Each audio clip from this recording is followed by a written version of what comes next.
Bueno, tenía ganas de que pensemos un poco lo que está pasando, por lo menos esta discusión social pública que estamos teniendo a partir del acto que hizo Victoria Villarroel, la candidata a vicepresidenta de Javier Milei. Ese acto en reivindicación de, como ella lo dice, familiares de víctimas del terrorismo, de las organizaciones armadas.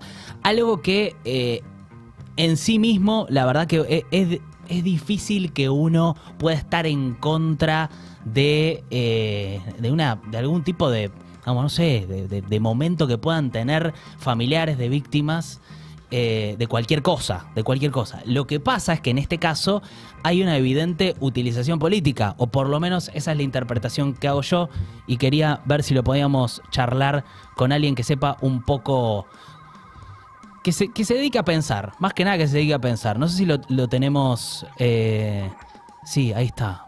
Hola Martín, ¿cómo estás? Nicolás, un gusto. ¿Qué haces, Nicolás? ¿Cómo estás?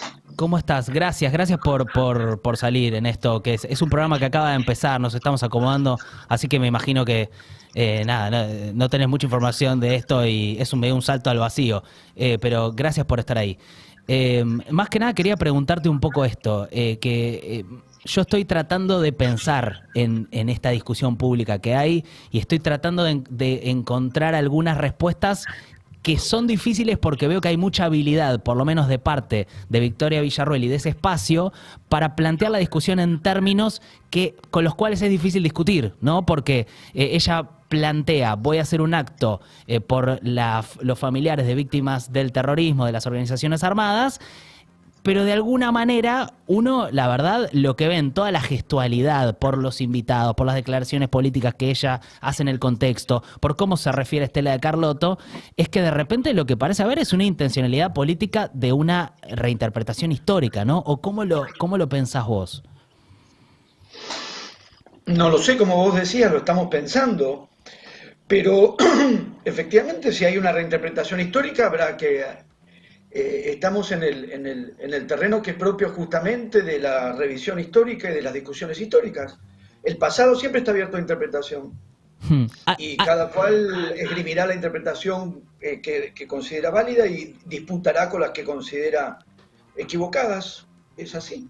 Ahora, hay algo en donde parece ser problemático discutir. O sea, por lo menos resulta problemático discutir cuando del otro lado no te están diciendo, bueno, hubo una guerra entre dos bandos de manera explícita, porque no dicen las frases de manera tan explícita, sino que lo dan a entender, ¿se entiende? Es como que subyace en sus acciones y incluso en las declaraciones que hacen fuera de contexto. Ayer, por ejemplo, escuchaba a Victoria Villarroel decir que ese acto, que supuestamente no tenía fines políticos, hacía temblar los cimientos de la izquierda. Y uno se pregunta, bueno, pero si no tenía fines políticos y era solo por estas víctimas, digamos, ¿por qué haría temblar los cimientos de la izquierda? ¿No? Es como, es difícil discutir con alguien que no te está diciendo directamente algo, sino que es una gestualidad, ¿no? Bueno, eventualmente hay que marcar eso que uno detecta o que vos estás planteando, que está no dicho pero subyacente. Ahora, subyacente no muy abajo, ¿eh? No es que hay que cavar hondo para encontrarlo, porque en realidad yo diría que incluso lo diga o no lo diga, es más que obvio. ¿Cómo podría un gesto así no cobrar un carácter político? Claro que lo tiene. Y en un punto no podría no tenerlo. ¿Cómo alguien podría o pretendería tomar posición con respecto a los hechos de la relevancia y de la carga que tienen los hechos ligados con lo que pasó en la Argentina en aquellos años y pretender que eso no supondría un posicionamiento político? Obviamente es un posicionamiento político y no podría no serlo. En todo caso, habrá que señalar la vía absurda de pretender que alguien puede emprender un acto de esa índole y que no cobre un carácter político. Lo tiene, no es cuestionable que lo tenga, no podría no tenerlo. Si caso contrario, me parece que también derraparíamos hacia esa pretensión que uno ve circular a veces de que cierto tipo de formulaciones, cierto tipo de expresiones no tengan carga ideológica, que no sean ideológicas. Como si fuese posible tomar la palabra, referirse a un determinado pasado, analizar un texto literario y que no haya una carga ideológica, es decir, una perspectiva puesta en juego. En la medida en que uno lee, se refiere al pasado, organiza un acto y sobre esas prácticas hay una perspectiva, una visión de las cosas, un horizonte de ideas desde el cual uno entiende aquello sobre lo que está trabajando, aquello a lo que se está refiriendo. Entonces, claro que hay ideología, ¿cómo podría no haberla? Entonces, me parece que hay palabras que se emplean con una carga negativa y que entonces, digamos, lo que nos toca es discutir esa carga negativa que se le imprime. Insisto, pretender que un posicionamiento sobre este tipo de cuestiones o el dictado de una clase o un programa de televisión o el análisis de una novela determinada pueda hacerse sin ideología, es decir, sin que aquel que lo está haciendo ponga en juego, como dije, su perspectiva, sus valores, su propia posición, es absurdo, por supuesto que las va a poner en juego.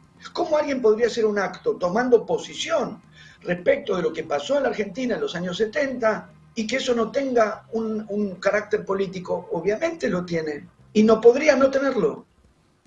¿Te parece que hay algún tipo de... la palabra autocrítica no me gusta, pero me parece que por ahí plantearlo en términos de...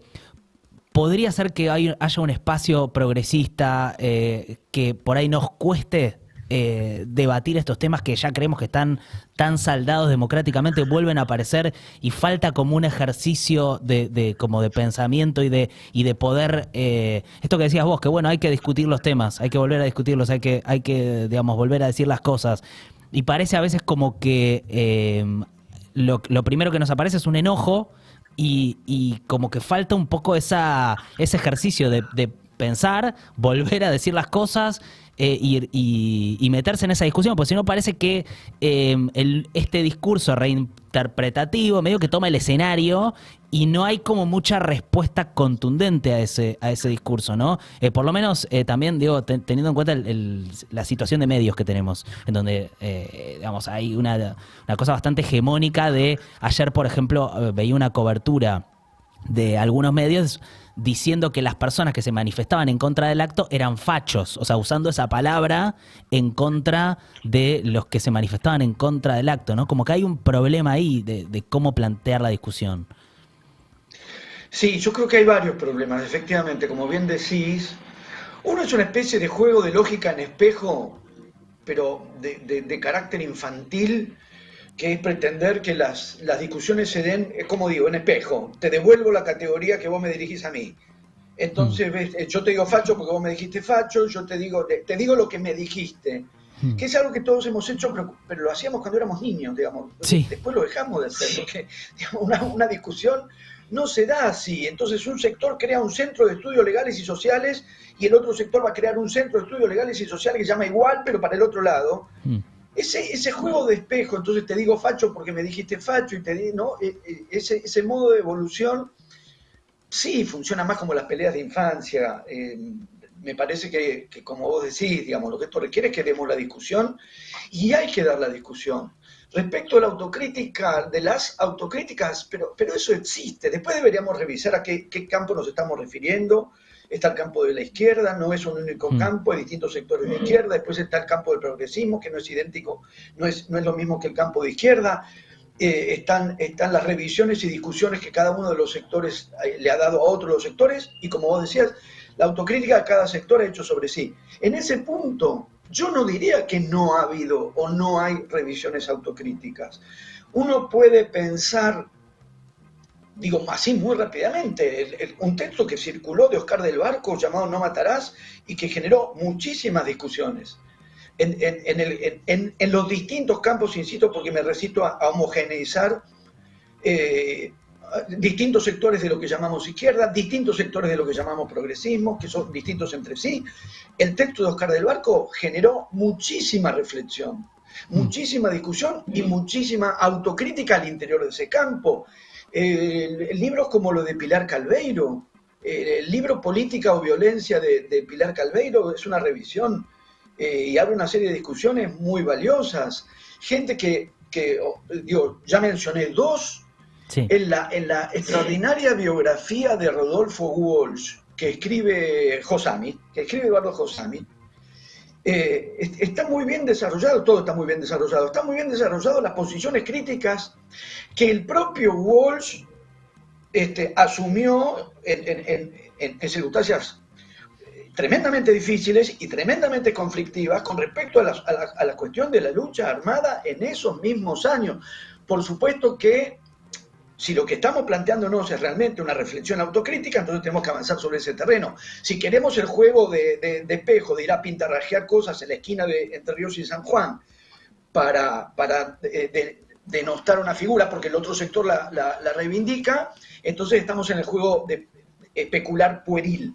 La revisión crítica que vos estás planteando existe. Sí. Existió en Walsh, la revisa Josami, existe en Pilar Calveiro, existió en Oscar del Barco, y lo que cada uno de esas intervenciones generó como respuesta y como reflexión. Hay discrepancias posibles con intelectuales más que significativos como Hugo Besetti, con quien se puede discrepar, pero es alguien que viene de una muy fuerte formación y militancia de izquierda. Las intervenciones de Hugo Besetti son muy estimulantes en el desacuerdo, para revisar posiciones, para disponerse esa autocrítica que vos estás señalando. Todo eso existió. Si hay un sector que no ha transitado por ahí, cada sector lo tendrá que revisar. Lo que no podemos decir es que esa revisión autocrítica o esa discusión, diríamos, hacia adentro, no ha existido, porque en 2 minutos rápidamente, sin ponerme a revisar con más exhaustividad, pero de memoria y muy rápidamente desplegamos un mapa de intervenciones críticas y autocríticas de un grado de elaboración más que atendible, de un grado de espesor conceptual e ideológico más que atendible. Esa revisión y esa autocrítica existió. Quienes no han pasado por ahí se preguntarán por qué no han pasado por ahí. Si en el debate, digamos, desde otras posiciones, vos traes a colación, por lo que ha venido pasando en estos días, a Victoria Villarruel, pretende que esas discusiones no han existido, bueno, simplemente hay que señalar que sí han existido, porque lo cierto es que han existido. ¿Y vos qué lectura política se podría hacer desde un punto de vista de un observador, digamos, que observa la realidad, digamos, ¿no? ¿Por qué te parece que esto pasa en este momento? ¿Te preguntás eso? Porque estamos en medio de una campaña, en un año importante en donde se está discutiendo el futuro de Argentina, hay, digamos, una cuestión económica muy, muy grave, y en esa campaña de cara a las elecciones presidenciales aparece esto como un tema central que estamos discutiendo y que nos retrotrae más a discutir nuestra historia, ¿no? ¿Qué lectura política, qué pensás, o sea, qué intencionalidad ves atrás de eso? ¿Cómo te parece que opera? Mira, lo que tengo para decir es, estamos intercambiando pareceres, ¿no? Sí, sí. No soy politólogo, no soy especialista. No. Soy alguien que está charlando acá con vos, pero no aparece lo que se volvió central. Estas posiciones ya las venían planteando y las venían declarando. No es que esto aparece, lo que cobró es centralidad. ¿Y cómo no va a cobrar centralidad si la persona de quien ahora, digamos, de quien nos estamos ocupando los días, que es Victoria Villarruel, como candidata a vicepresidenta ha integrado la fórmula que ganó las PASO? Claro, pero ella interpretará que esto le trae votos, digamos, por ahí mi pregunta es, ¿ella interpretará que hay alguna cantidad de votantes que esperan esto, una reinterpretación histórica, o que hay una lectura más en línea con la campaña que a mí me cuesta entender, digamos, por qué traerlo ahora? Pero bueno, no digo que haya una respuesta, solo me hago la pregunta, porque me parece llamativo. Yo también escucho la pregunta y me la hago. Sí. Porque no hay, me parece, una especie de giro estratégico especulativo. Esta es su tesitura. Claro. Y viene siendo su tesitura.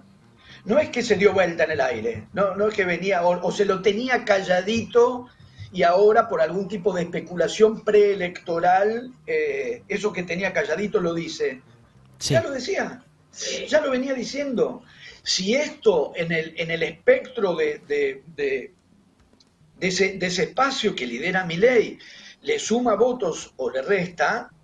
No lo sé, porque lo que resulta llamativo, iba a decir desconcertante, pero en realidad no es desconcertante, es notorio, que es que una formulación, la de Milei, creo que es especialmente pertinente hacer hincapié en la figura de Milei porque es un espacio que le debe mucho a su liderazgo personal. Sí. Viste que fue muy poco lo que Milei logró irradiar hacia otros candidatos en elecciones en las que no participara él mismo. Entonces es especialmente válido remitirse a él, porque Sí. el que capta gran parte de la adhesión es él. Cuando él dice en La Rioja, mi candidato es tal, en tal lado, mi candidato es cual, no funcionó, funciona respecto de él.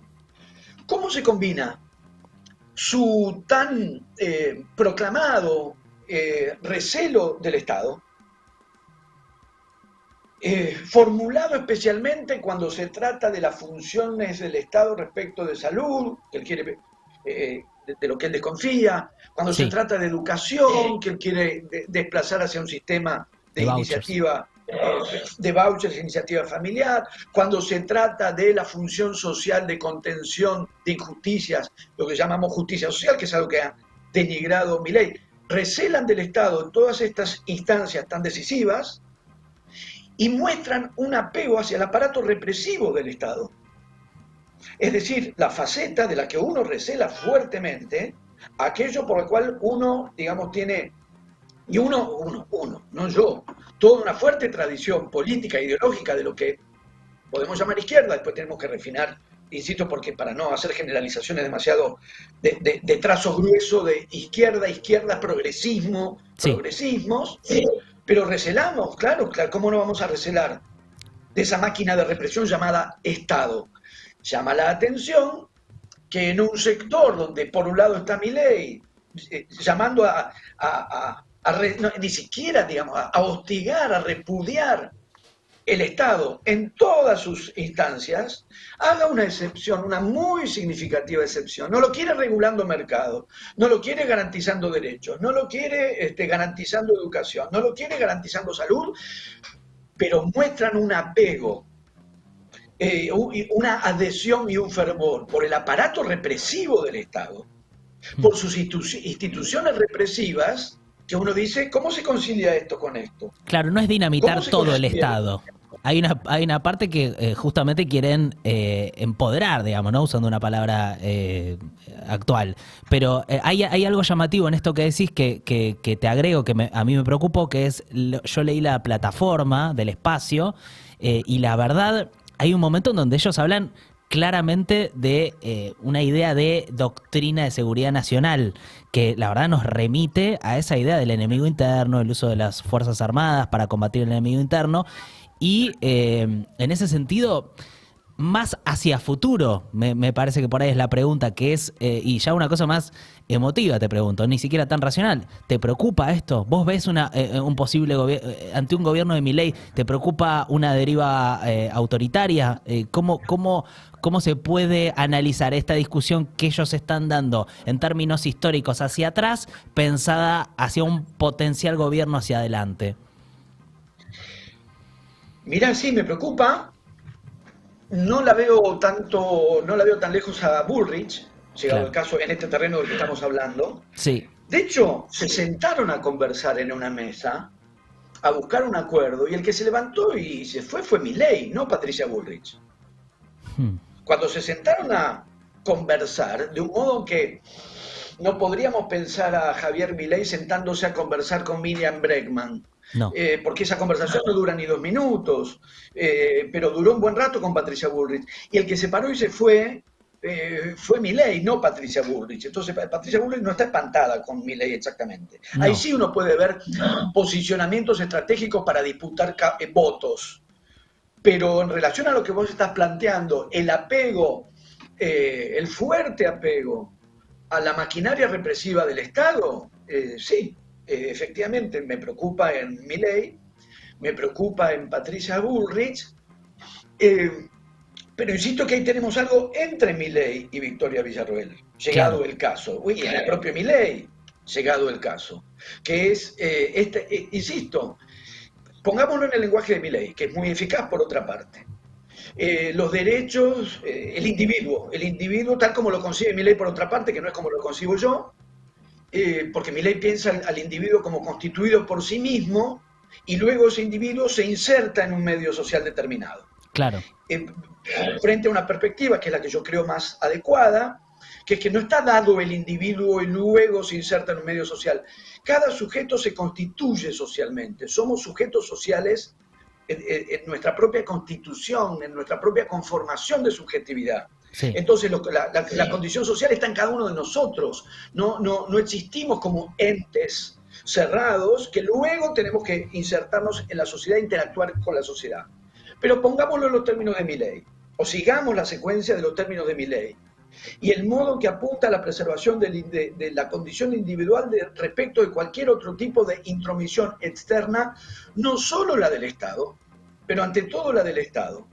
¿Cómo se pliega esa formulación a la adhesión al tramo de la historia política en la Argentina, en la que de una manera extrema, feroz, bestial, como nunca antes y nunca después, el Estado se metió con la vida personal de las personas? Es decir, secuestró, violó, torturó, desapareció los cuerpos.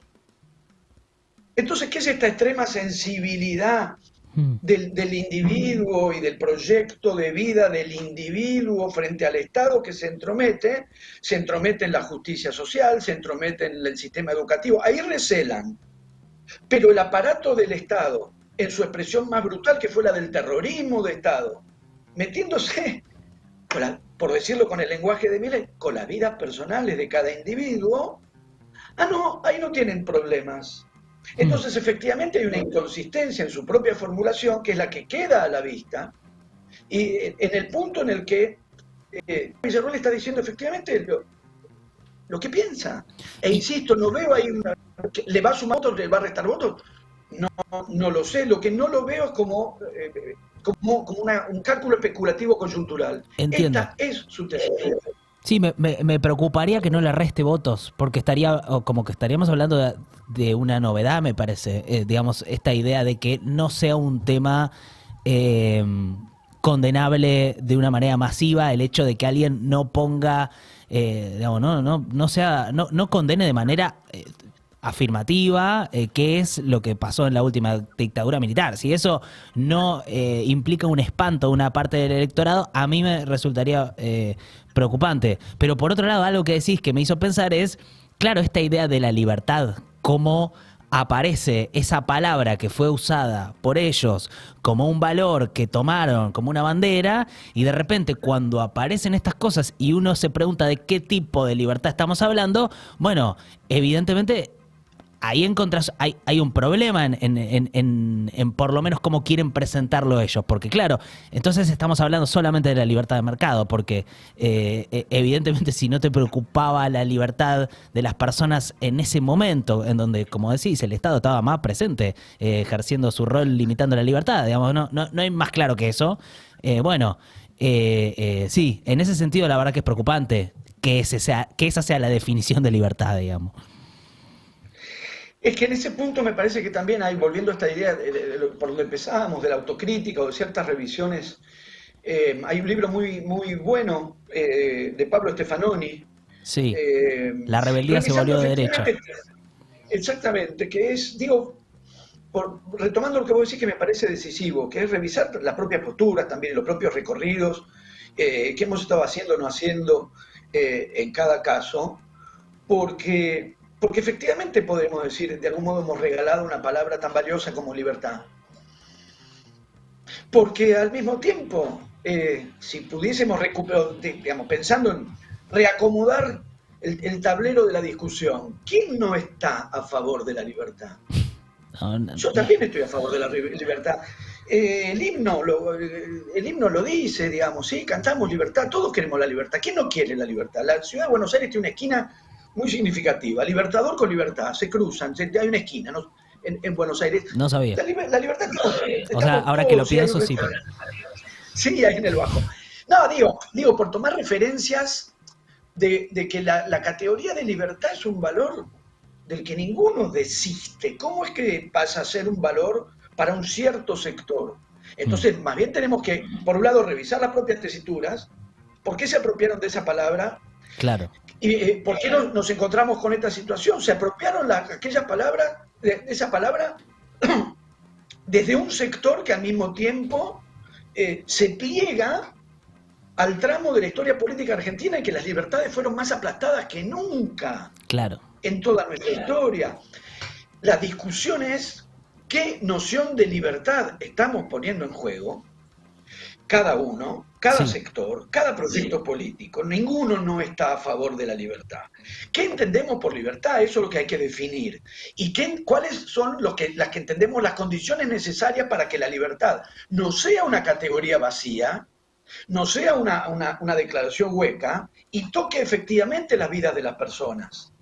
En ese punto, los proyectos revolucionarios de los años 70 también iban en procura de una idea de libertad que presuponía, y yo no estoy en desacuerdo, no sé por qué lo estoy diciendo por la negativa, estoy de acuerdo, que para que la libertad imperara de un modo auténtico y pleno, debían darse condiciones de igualdad y de justicia en la sociedad, sin las cuales esa libertad era una categoría declarada pero ausente, que es lo que yo pienso.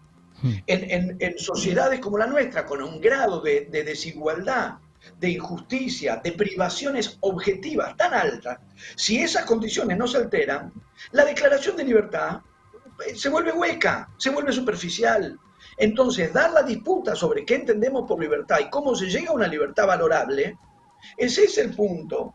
Si no, parece que ellos están por la libertad y un cierto imaginario que reduce, primero homologa a izquierda con progresismo, hace un matete con todo, o solo puede pensar a la izquierda como estalinismo. Entonces la libertad no te toca porque en el estalinismo pasó lo que pasó, como si la izquierda fuese solo estalinismo. claro. Claro que estas son las discusiones que hay que tratar de dar. Respecto de la posición que tiene Victoria Villarroel, que puede homenajear a las víctimas que quiera, por supuesto, ¿por qué no? Que lo haga.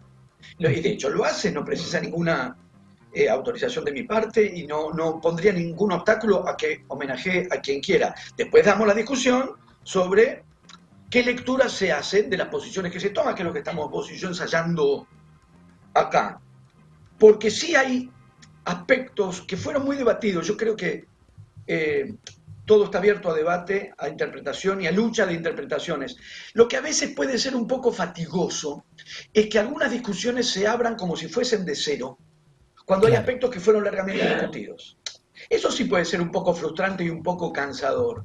Eso no quiere decir que los debates ya estén saldados o cerrados, porque los debates se pueden cerrar y se pueden reabrir. Las dinámicas sociales y de elaboración del pasado son así.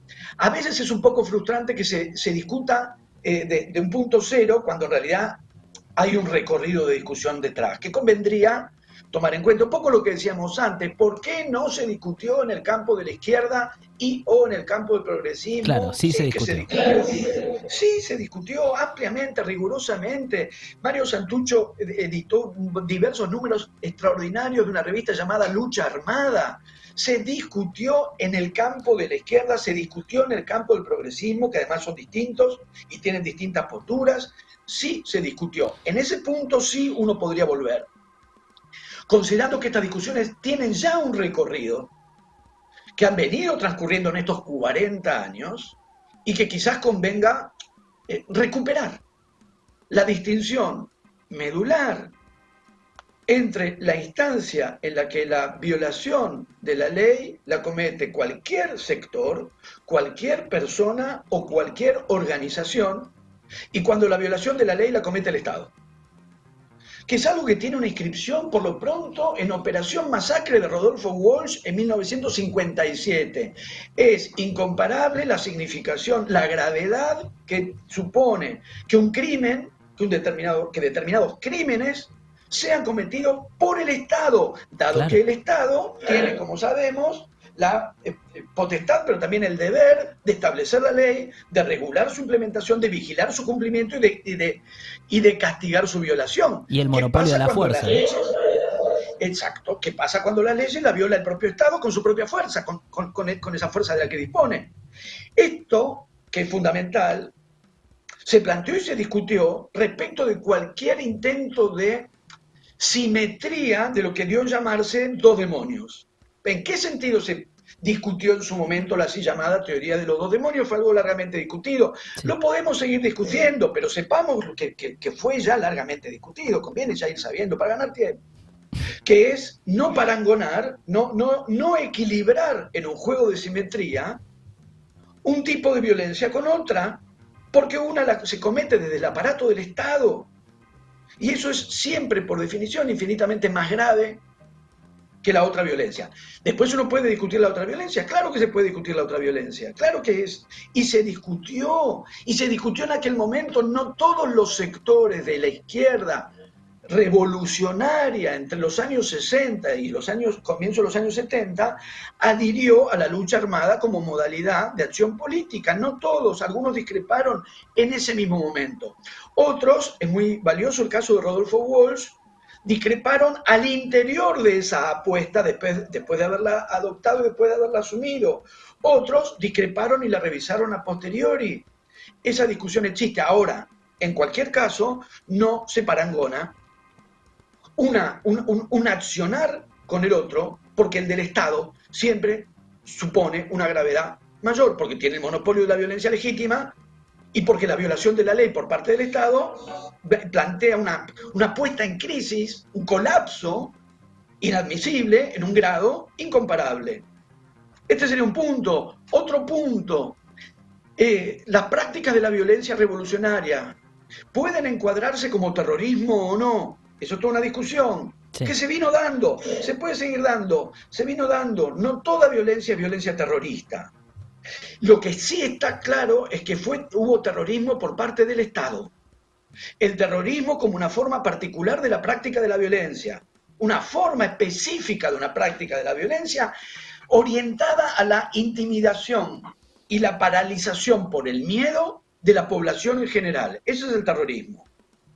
Cuando vos reventás un avión contra un edificio, un avión, de pasajeros contra un edificio que no es objetivo militar, sí, de un modo que efectivamente toda una ciudad, todo un país, todo un mundo se puede sentir inseguro, eso es un mecanismo de terror, eso es una violencia destinada a producir terror.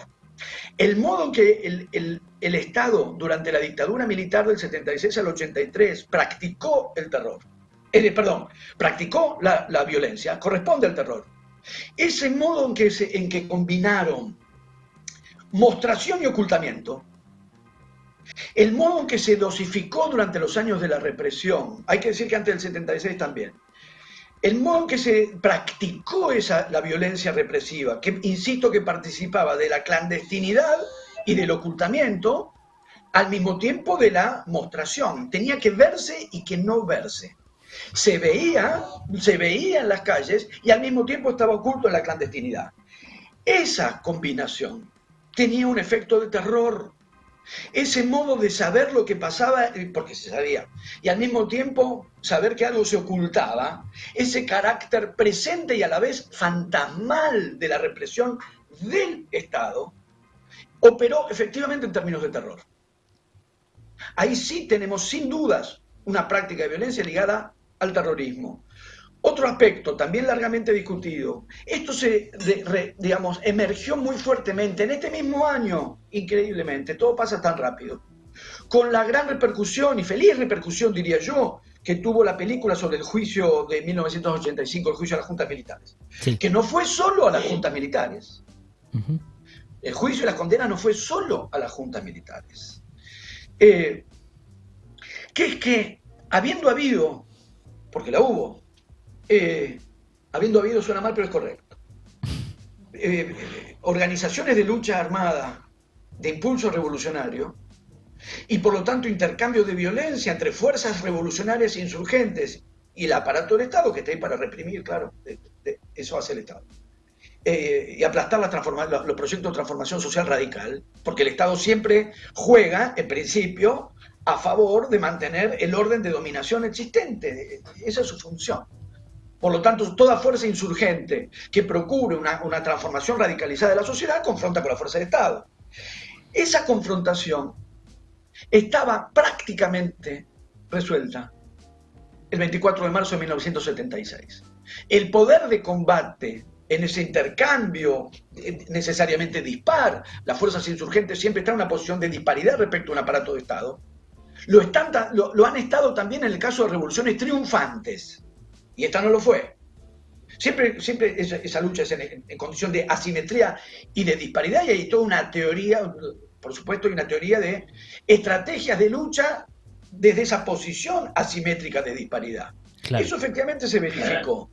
No es lo que ocurrió centralmente, si queremos pensar en la maquinaria represiva del terrorismo de Estado a partir del golpe militar del 24 de marzo de 1976.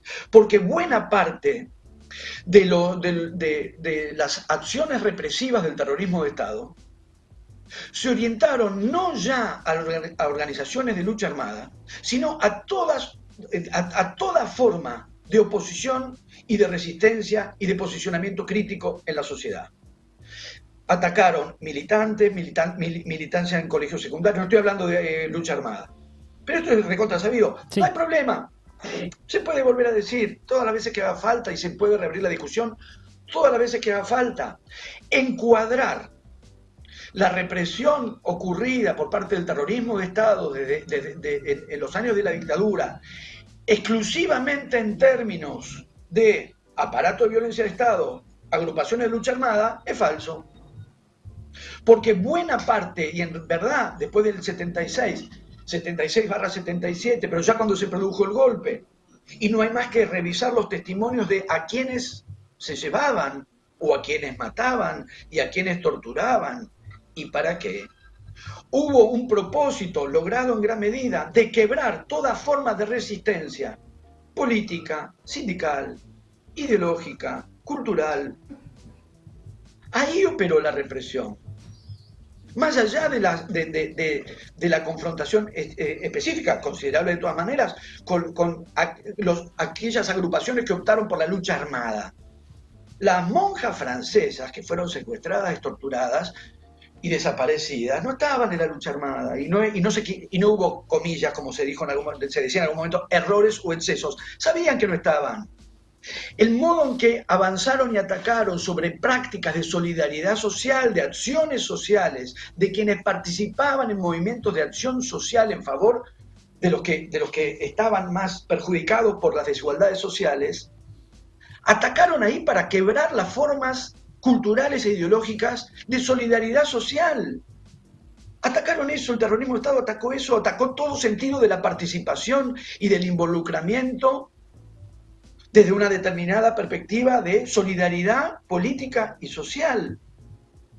Y es eso lo que se ve cuando se ve cómo operó concretamente la represión. Entonces, circunscribirlo, acotarlo a la cuestión de violencia del Estado, que además no, como dijimos, no es simétrica nunca por definición, pero acotarlo a la cuestión de la lucha armada y centrarse exclusivamente en los hechos generados desde las agrupaciones ligadas a la lucha armada, que igual se pueden discutir, se puede discutir si era legítimo, si no era legítimo, si fue terrorismo, si no fue terrorismo, cómo operaron, cómo no operaron, si fue una apuesta válida, si no, si hay que criticar, si no hay que criticarla, cómo la criticaron desde adentro, digamos, los que la criticaron. Ahí tenemos un terreno. Pero en ese terreno también estaríamos cayendo en una trampa si nosotros mismos nos circunscribimos a ese terreno. Porque, insisto, lo remarco una vez más, desde mi perspectiva, pero mi perspectiva no es mía sola.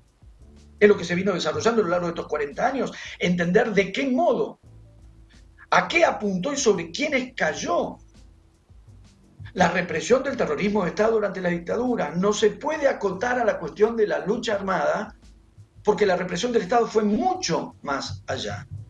Además de que operó de un modo inadmisible e ilegal, aún respecto de las organizaciones de lucha armada. Porque la tortura, tal como la practicaron, no se admite ni siquiera en condiciones de guerra.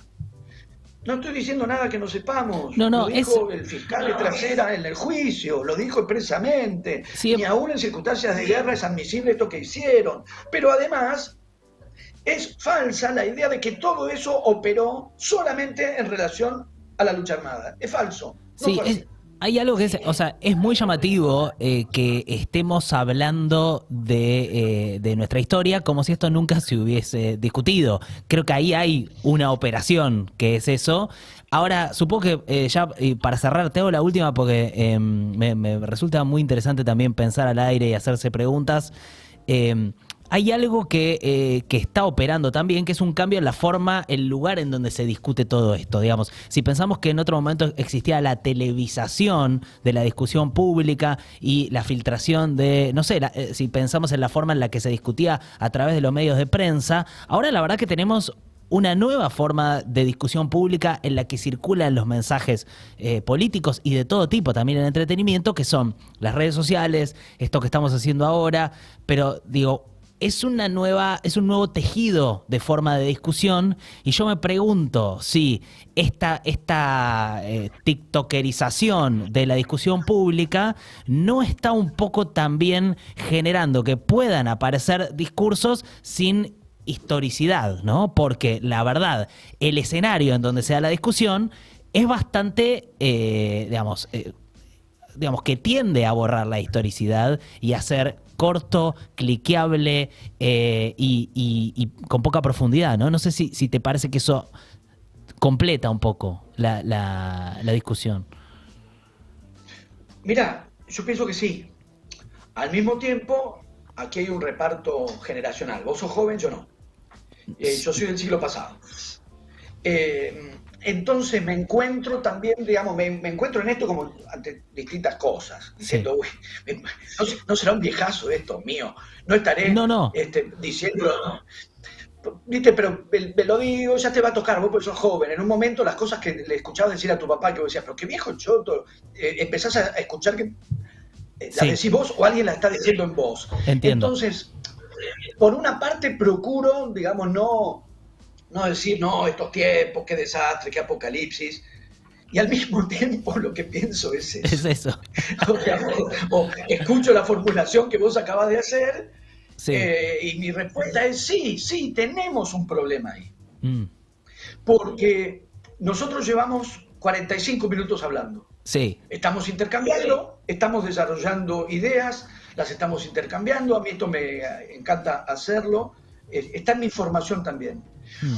En mi formación, quisiera reivindicar mi formación en muchas instancias, pero por lo pronto en la universidad pública, en la Universidad de Buenos Aires, antes de Baucher ni nada por el estilo, y lo que supuso para mí en los años 80, poco restablecía la democracia, cuando yo tenía 20, 20 y pico, cursar con profesores como David Viñas, que venía con la historia que venía y que tomaba las posiciones que tomaba, pero también Beatriz Arlo, que venía con una historia de militancia fuertísima y valiosísima y también revisaba su postura y su recorrido, y Carlos Altamirano y Oscar Terán, y haber participado de encuentros donde estaba, como ya lo cité, Hugo Besetti, en el acuerdo o en el desacuerdo, un grado de elaboración de los términos de la discusión, para mí, imprescindibles. ¿Se puede dar eso en el estado de cosas? Escuchame, Nico, que te estás distrayendo. Perdón, Eh, sí, sí, sí. claro, es que es parte de lo que estamos Es que hablando. es parte de lo que, Veníamos, es viste, parte de lo que pasa. Sí, sí, sí, te pido disculpas. sí, lo que pasa es que caíste en manos de un profesor que se da cuenta mucho cuando escuchan y cuando Te no. lo agradezco. Eh, Te estoy escuchando, pero es que están llegando muchos mensajes y estábamos viendo cómo decirte que íbamos a ir poniendo mensajes sin que te distraiga que era. no, no, no te Pero preocupes. sí, sí, sí, perdón, no es No, mala no, mía. igual lo digo un poco chicaneando, igual ahora no estoy trabajando de profesor, pero un poco chicaneaba. Y un poco no, porque Nicolás viene a cuento de lo que vos estabas diciendo. Sí, sí, sí. Concretamente, Sí, sí, sí. estamos intercambiando durante 45 minutos, cosas que en parte habíamos pensado, en parte las estuvimos pensando vos y yo durante este intercambio. Sí, Estábamos hablando y poniéndonos a pensar. sí, Eh, ¿Tenemos alguna manera de que esto que hemos estado haciendo, con lo que se puede estar de acuerdo, en desacuerdo, la discusión sigue, ¿no? Por supuesto, sí. está muy bien que haya, que siga. ¿Tenemos alguna manera de preservar lo que hayamos podido lograr vos y yo en el desarrollo de estos 45 minutos para que no se conviertan en pedacitos de frases sueltas donde después la gente entra y nos insulta? ¿Hay alguna manera de que en esta conversación, esta revisión, abierta, en el sentido que yo considero que esto hay que seguir discutiéndolo. Sí. Transcurra como un intercambio de ideas como el que venimos diciendo y no se empiece a reducir en palabras sueltas o en alguien que en la reducción a la violencia con seudónimo de pedacitos de frases que nadie sabe de dónde vienen, ni a dónde van, ni por qué se dijeron, y que se reducen a polvo, Sí. para que después alguien muy resentido o a sueldo para dañar e impedir la discusión lo haga. Bueno, eso va a la pregunta que vos hacías, digamos. Por un lado ocurren cosas muy auspiciosas, por ejemplo, Sí. la que está transcurriendo aquí, Sí. frente a la posibilidad de que haya 4 canales de televisión, cuando había como cuando yo era chico, y un determinado espectro de emisoras radiales con un acceso más restringido. Es valiosísimo lo que se puede generar ahora con las nuevas condiciones tecnológicas para diversificar y ampliar. Bienvenidas las nuevas condiciones de la tecnología para esta diversificación y esta ampliación. Tenemos pendiente en ese mismo campo todavía este problema. Claro. Podemos tratar de asegurarnos mínimamente de que las discusiones estén preservadas, razonablemente preservadas, de aquellos que no quieren que se discuta nada. Es que hay algo que va a pasar, pero y esto es solamente cómo funcionan las redes sociales, que es que nosotros estuvimos hablando acá y hay gente que incluso que no tiene que ver con nosotros, que estuvo viendo y va a poder recortar esto y hacerlo circular, incluso fuera de nuestro control, digamos. Y me parece que hay algo ahí de esas estructuras en las que estamos metidos, en donde la verdad que es muy llamativo que uno no tiene una oficina acá en Capital a donde ir a preguntar si tiene un problema, por ejemplo, con Instagram, y de repente uno está metido con estas empresas que incluso los llaman al Congreso de Estados Unidos, les hacen preguntas y los tipos los pasan por arriba, porque la verdad que no hay una manera de que los estados nacionales terminen controlando o limitando a esas megacorporaciones que están en todo el mundo, que nos habla como de un problema muy de fondo, que también creo que tiene que ver con Milei en ese fracaso, si querés, que tienen los estados nacionales para poder incidir en algunas cosas frente a lo que terminó pasando con la globalización y las megacorporaciones. Y después cómo eso impacta en la discusión cotidiana de todos los días, porque estos fragmentos de lo que nosotros dijimos hoy, de lo que vos dijiste hoy, pueden circular en los teléfonos de gente sin nuestro control y con reversiones y con... ¿Se entiende? Hay algo de eso que me parece que es difícil, la verdad que es difícil. A mí, por eso me interesa tener estas charlas en donde porque me interesan las otras charlas, en donde podemos escucharnos. Y me decís, claro, yo creo que alguien que miró esta charla sacó algo positivo de esto, si quisiéramos ver la parte positiva. Sí, yo también confío en que sí. De hecho, acá estoy sentado todo este tiempo y disfrutándolo mucho y muy convencido del valor de lo que podamos generar en la conversación. Vos decías, es muy difícil. Yo por momentos pienso que hoy por hoy puede llegar a ser incluso imposible, pero no pensaría solamente, o no pensaría ni siquiera prioritariamente en la intervención de la regulación de los estados, sino en todo caso interpelar a las propias prácticas sociales. Claro.